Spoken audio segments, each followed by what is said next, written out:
Friends, at this time we are going to begin the funeral services for Marcie B Hemmelstein.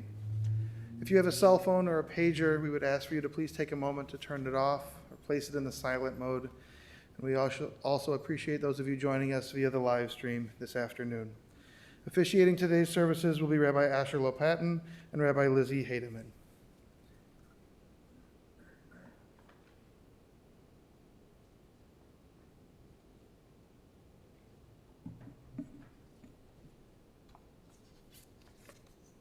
I invite you to open up your booklet to the 23rd Psalm.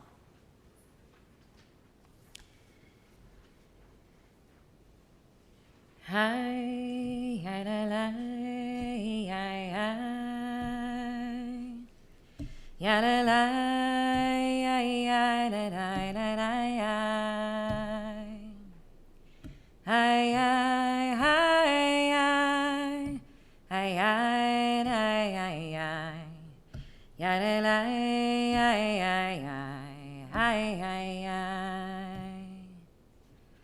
Ach tov v'chesed yirdefuni kol yemei chayai v'shavti b'veit Adonai le'orech yamim. And you can read with me a Psalm of David. The Lord is my shepherd. I lack nothing. He makes me lie down in green pastures. He leads me to water in places of repose. He renews my life. He guides me in right paths as befits his name. Though I walk through a valley of deepest darkness, I fear no harm, for you are with me. Your rod and your staff, they comfort me. You spread a table for me in full view of my enemies. You anoint my head with oil. My drink is abundant. Only goodness and steadfast love shall pursue me all the days of my life, and I will dwell in the house of the Lord for many long years. So that last line, only goodness and steadfast love shall pursue me all the days of my life. David shared with me that for Marcie was like a motto. Ach tov v'chesed yirdefuni kol yemei chayai. Only goodness, only kindness. According to everyone who knew Marcie, she rarely, if ever, said a cross word about anyone.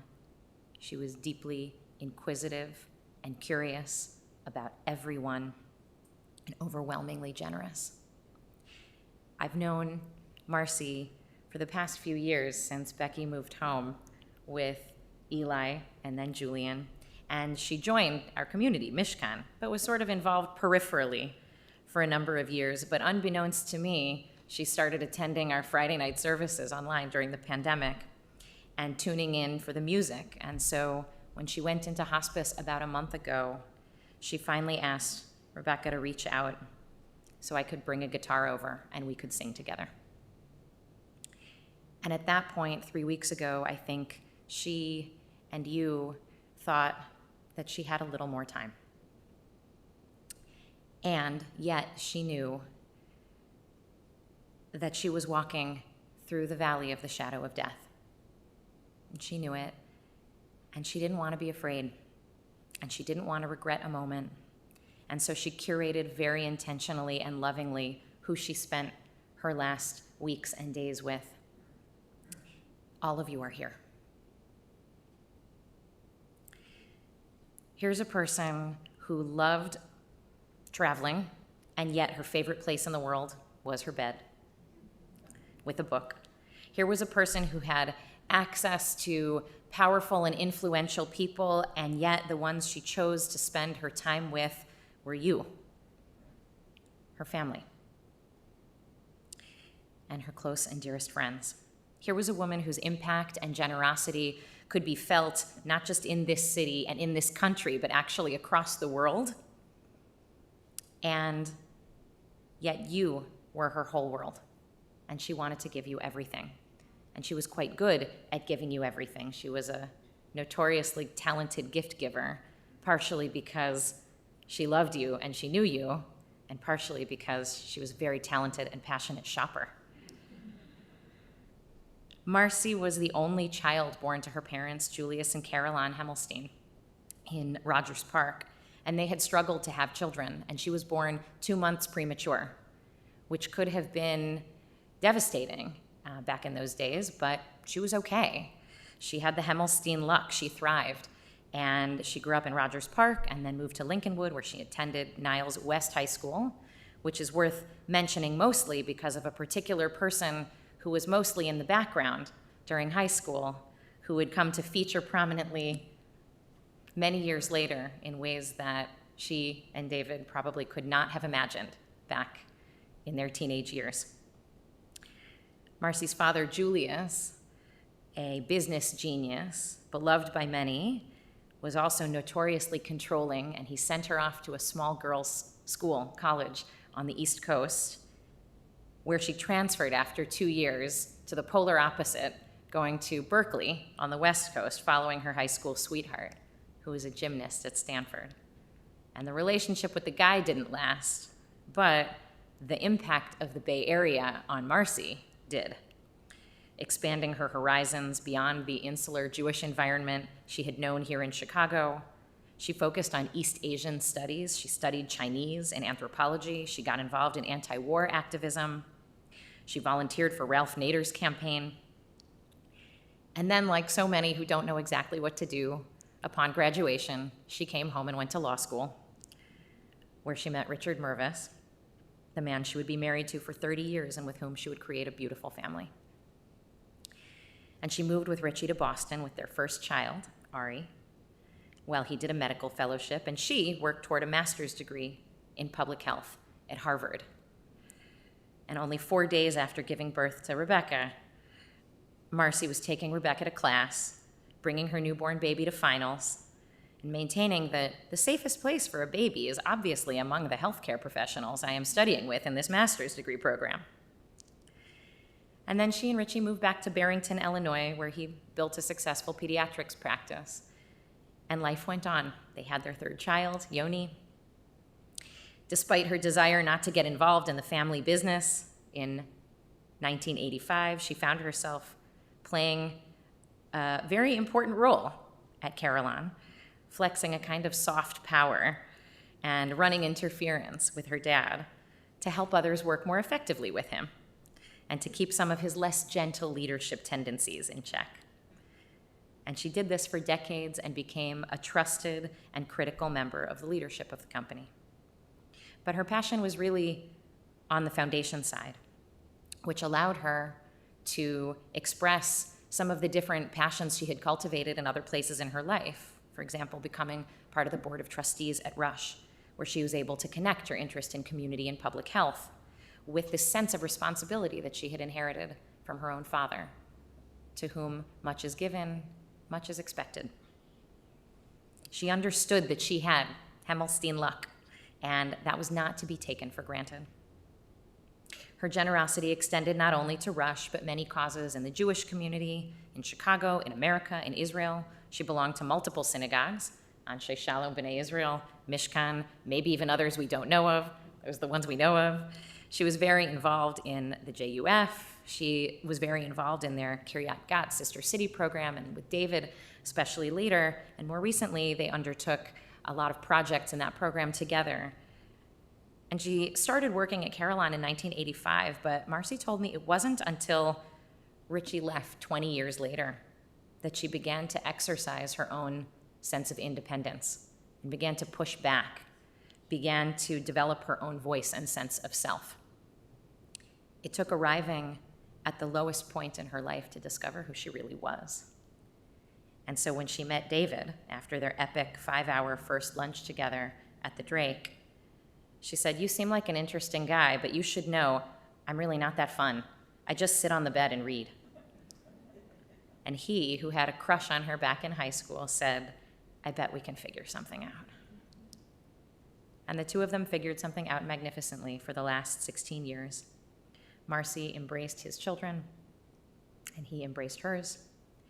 And they became each other's companions in all ways, traveling, getting season tickets to the opera, theater, making joint decisions about where to go and what to do and how to make an impact in the world. And she still did plenty of reading in bed.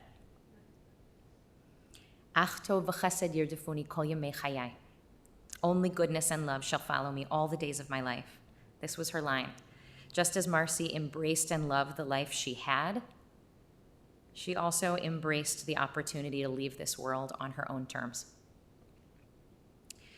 And that's in large measure because of her the brilliant medical care staff around her, Joy and Jeannie and Dr. David Ansel. During her last days, she didn't suffer pain. She was surrounded by Ari and Becky and Yoni and David and Jeannie and Joy and Lynn Betty and her grandchildren, Adam and Yael and Danny and Eli and Julian. She surrounded herself with the people she loved most, and in her last days, she got to laugh, read, snuggle, and be in her favorite place in the world, which had always been her bed. In one of those conversations at her bedside, I asked her how she wants to be remembered, and she said, kind. I want people to remember me as kind. Marcie Hemmelstein was kind, and so much more. So much more. I want to invite up Ari and Rebecca and Rabbi Lopatin, who all can share their own angle on Marcie's kindness and who she was in the world. Maybe the kindest person that any one of us had the honor and the pleasure to come to know. Ari, or Becky? All right. I didn't know who wanted to go first.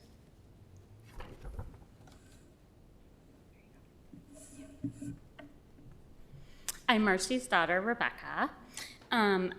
As Lizzie mentioned, my mom was born 2 months prematurely and was strong-willed from birth. Her greatest joy was spending time with her grandchildren.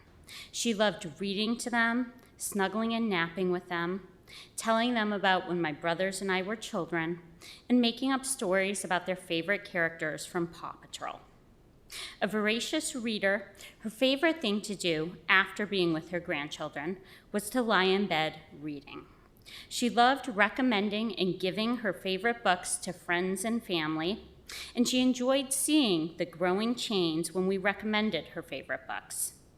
Among the gifts my mom gave to me, I'm thankful to her for instilling my lifelong love of books from my earliest memories of my mom reading to me and taking me to the library.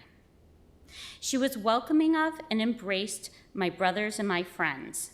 She once housed the entire Stanford band in our basement before a Northwestern football game.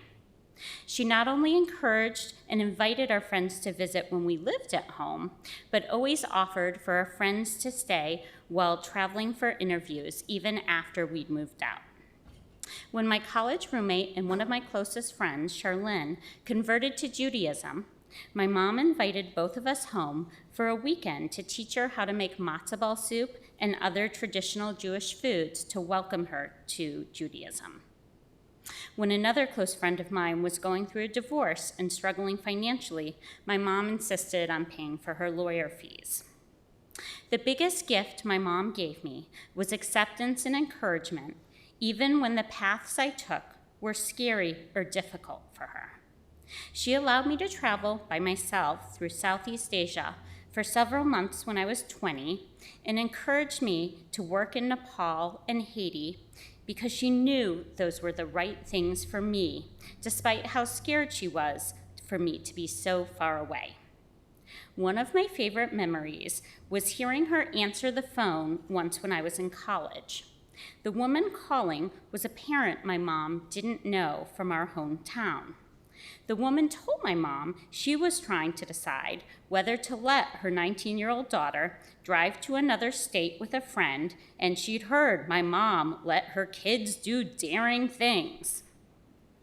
My mom responded, my 19-year-old just spent a semester in Nepal, and she volunteered in Africa when she was 16.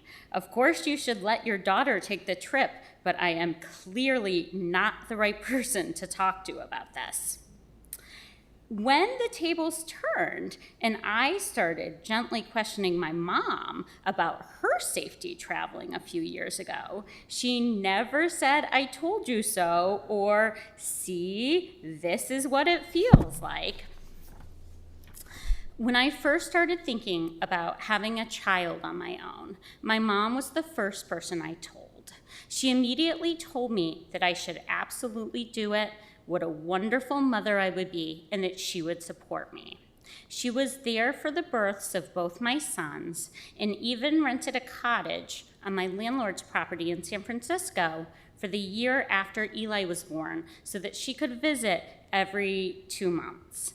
She didn't end up using the cottage much because she didn't want to be that far away from Eli, and she preferred sleeping on the couch in the room next door instead so she could be closer to him. She leaves a legacy of books, kindness, generosity, and love for her 5 grandchildren who are so lucky to have had her as their nanny, and for everyone who knew her.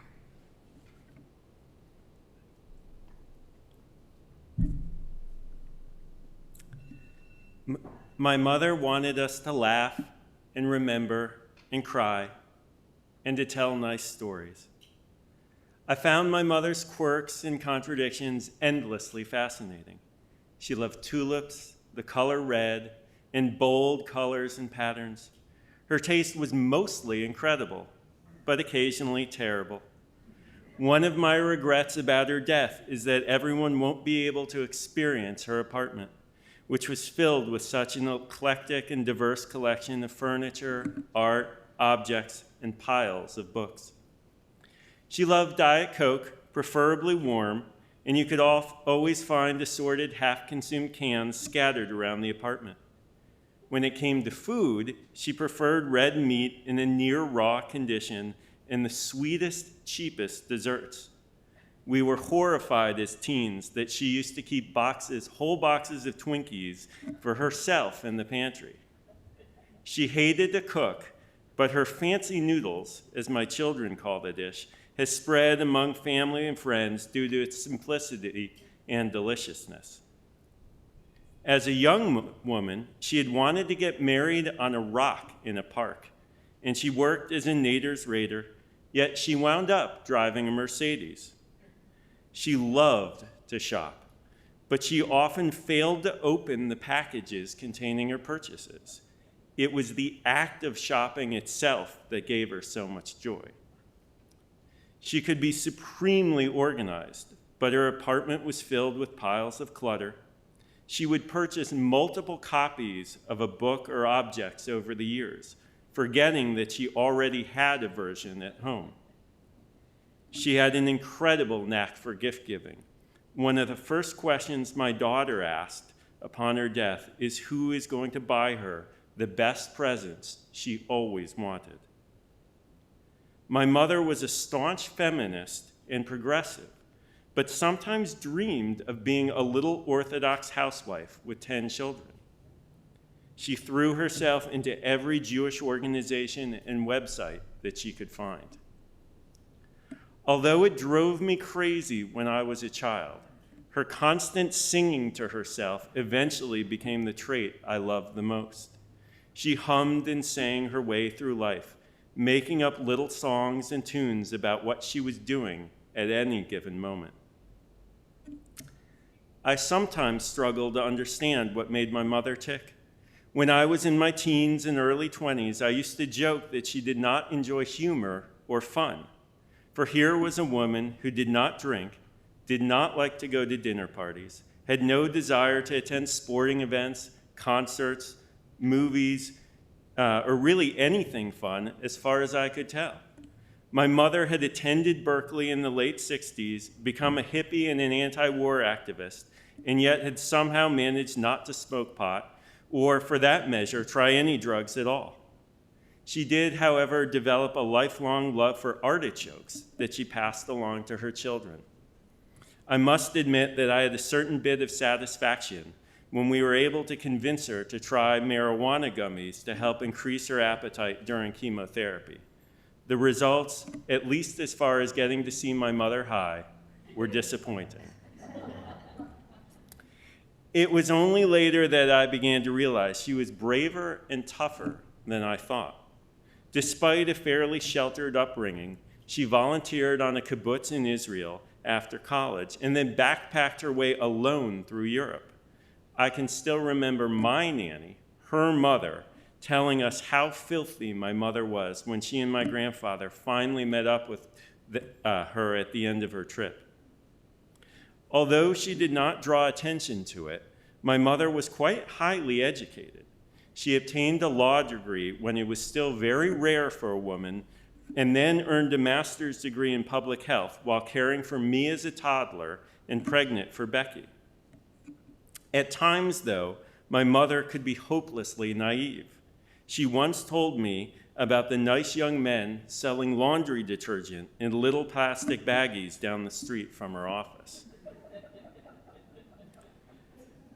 Most of all, I found it astounding that someone so introverted could establish such an incredible network of friends and family. But such was the magic of my mother. She preferred reading books to socializing, and my lasting image of her from my childhood is that of her lying on her stomach on top of her bed with her feet towards the pillows, looking up from a book in front of her and smiling. It often took an effort for her to answer the phone or even read an email. Yet, as soon as she did, a flood of warmth and kindness emerged. A number of people have remarked over the last few days about the way that she talked. There was a tangible sweetness in her voice.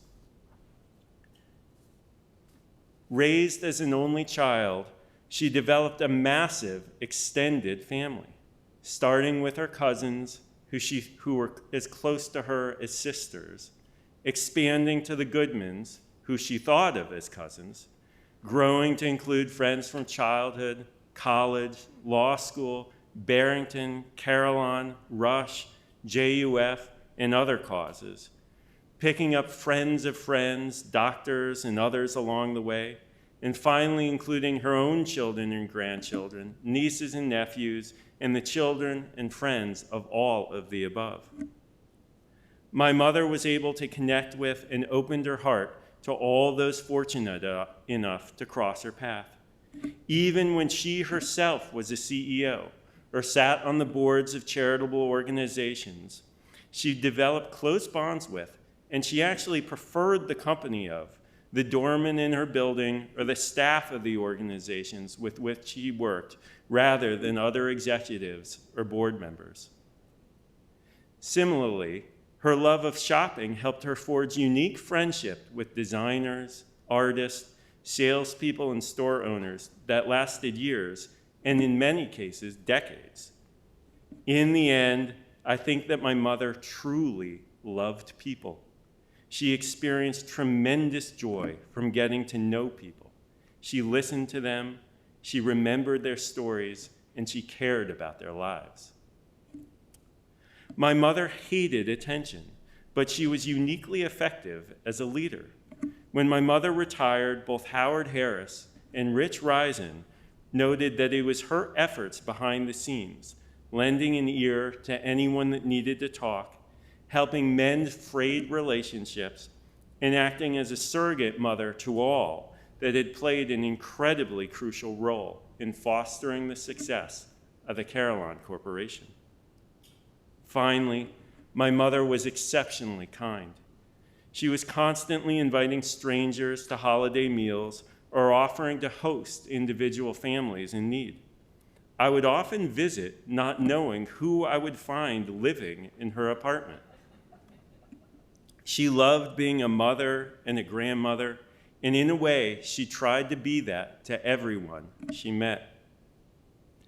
At first, we struggled to write our eulogies because her defining characteristics were not considered remarkable in our modern culture. But the more we thought about it, the more we recognized how extraordinary those qualities were. My mother considered herself to be blessed and a beneficiary of, as she called it, the famous Hemmelstein luck. She was surrounded with love her entire life, and she was so grateful for the incredible love that she received during her battle with cancer. Although, as an introvert, she retreated a bit to gather strength for her fight, she cherished the support community that embraced her. We want to thank you all for the countless acts of kindness, from the cards and emails to so many quiet prayers. We particularly want to thank Doctors David Ansel, Summer Dudney, and the rest of the medical team at Rush. My mother just wanted to be treated the way someone would treat her own mother. You gave my mother everything she wished and hoped for, and more. We could not imagine a team more focused on a patient's holistic health. Thank you. We also want to thank Jeannie Penfold, Ed Penfold, and Joy Alvarez. Jeannie and Joy cared for my grandfather when he was sick a number of years ago, and my mother became very close with them. They came back to help when she became sick. For the last year and a half, Jeannie was my mother's constant companion, friend, coach, advocate, and therapist. Jeannie was the only person who could allay my mother's darkest fears and who could prod my mother when she was reluctant. Her husband, Ed, used to be a chef, and he would cook special meals for my mom.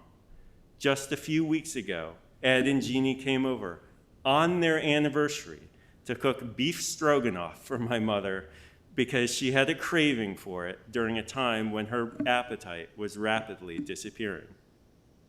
Finally, when my mother grudgingly consented to have help at night, Joy was the only person with whom she wanted to work. Joy's warmth and constant smile helped put my mother at ease during an uncomfortable time.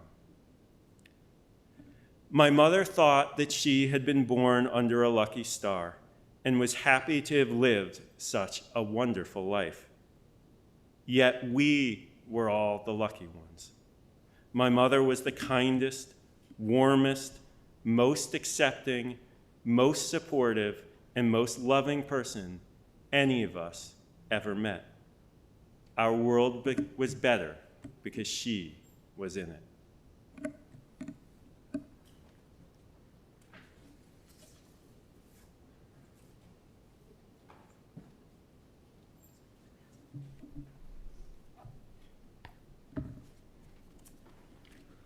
Thank you, Ari and Rebecca, Becky.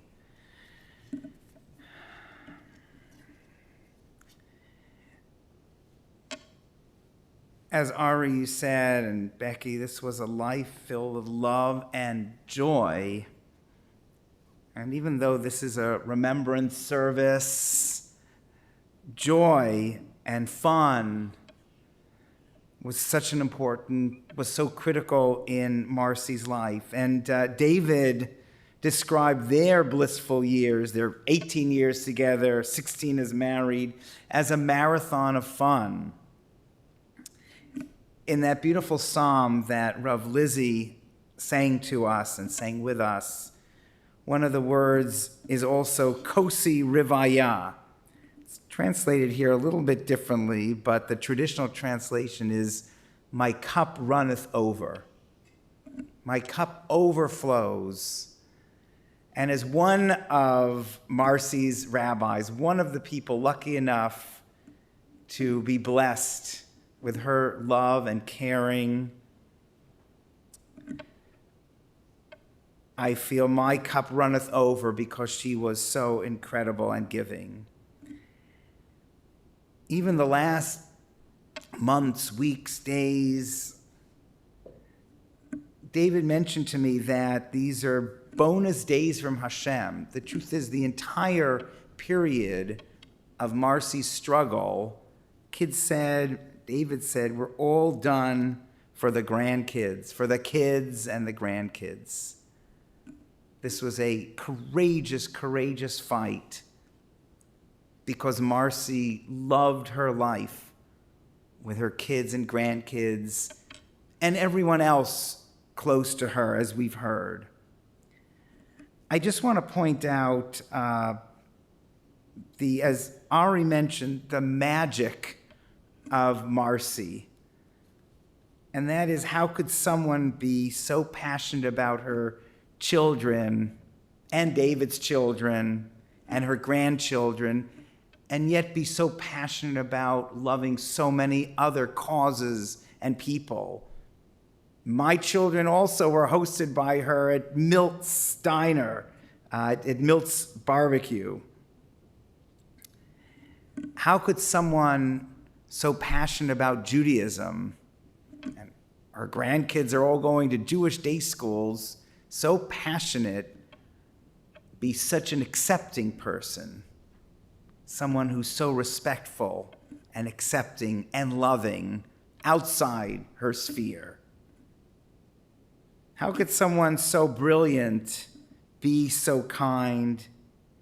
How could someone belong to so many synagogues and have so many different rabbis? That was the magic of Marcie. She changed so many lives. She supported her children to go in their own direction. Even they came back to her direction, or Carolyn direction, but she encouraged everyone to be themselves. She understood that importance in life. Marcie made you feel positive. Marcie made David feel loved. David called Marcie his lady, and Marcie called David her prince. Marcie made you feel like anything was possible and anything could be joyous and fun. We know Marcie's kindness continues as Marcie gazes down upon family she loved and continues to love, and the people she supported and took under her wings. Marcie gave beautiful hugs filled with pure love and emotion and positivity. And now may God embrace her. Marcie protected us all under her liberating wings, beautiful, loving wings and liberating wings. And may God protect Marcie under the divine wings of kindness and love. So as we say the memorial prayer now to conclude this service, let's all think of our own joy and our own strength that came from Marcie, and let us have in our prayers that the world continues the legacy of this magical, incredible person. Please rise if you can for the memorial prayer. For Mincy bat Chava v'Yoel, Marcie, daughter of Caroline and Julius. El malei rachamim, shochein bamromim, hamtzei menucha nechona, al kanfei hashechina. B'malot kedoshim utehorim, Kizoar harakia mazhirim, et nishmad minsi, bar Chava v'Yoel, she'alcha le'olama. Bavur she'anachnu mitpalelim, bi'ad hazkarat nishmata, began Eden, tehei menuchata. Lachein bal rachamim yastireha, b'seiter knafav liyaholamim, veitzror bitzror achayim et nishmata. Adonai hu nachalata, v'tanuach b'shalom al mishkava, v'nomar amen.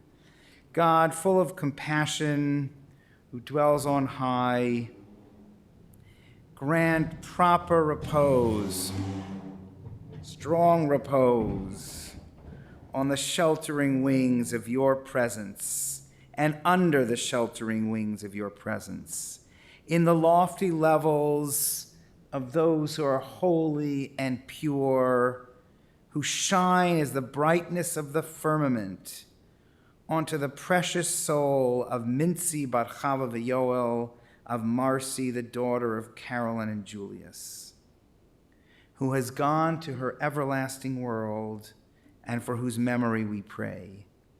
May Marcie's repose be in paradise, from one paradise to an everlasting paradise.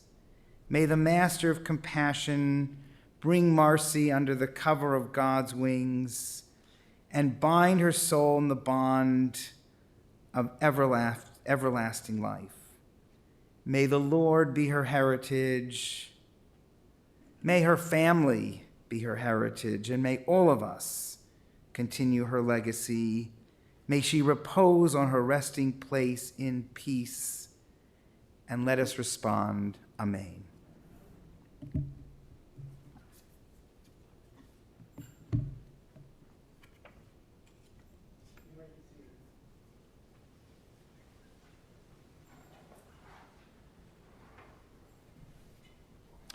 Friends, this concludes the services here in the chapel. The interment and burial service will continue at Memorial Park in Skokie. And for those family members and those who've been invited by the family to join us at the cemetery, please keep the following safety precautions in mind. Please make sure that your bright headlights and your four-way hazard flashes are on at all times. Please be sure to obtain an orange funeral safety sticker for your windshield, and we will be providing several of the cars throughout the procession with a magnetic orange flag to be placed on top of your car. Please travel as close as safety permits to the car in front of you to avoid any gaps in our processions. And for your own safety and security, I would suggest not speaking on your cell phone while driving to the cemetery and the funeral procession. As we make our way from here to the cemetery, if the car in front of you goes through the intersection, please do proceed with caution, but we would ask for you to make every attempt to follow that car in front of you, and feel free to use your horn liberally as we go through the intersections. The family has requested that any memorial contributions in Marcie's memory to the Ovarian Cancer Research Alliance or to the charity of your choice, and that information is available in the service folders that you should have received when you came into the chapel. If not, we do have those for you as you leave. And for those of you joining us online, that information is also available on our website. The following individuals have been asked to serve as pallbearers: Aaron and Jess Mervis, Jason Marks, Richard Reisen, and Howard Harris. At this time, I would ask everyone to please rise and stand in place. If we could ask the pallbearers to come forward to my right as we escort the family, the casket, and the clergy from the chapel. Thank you.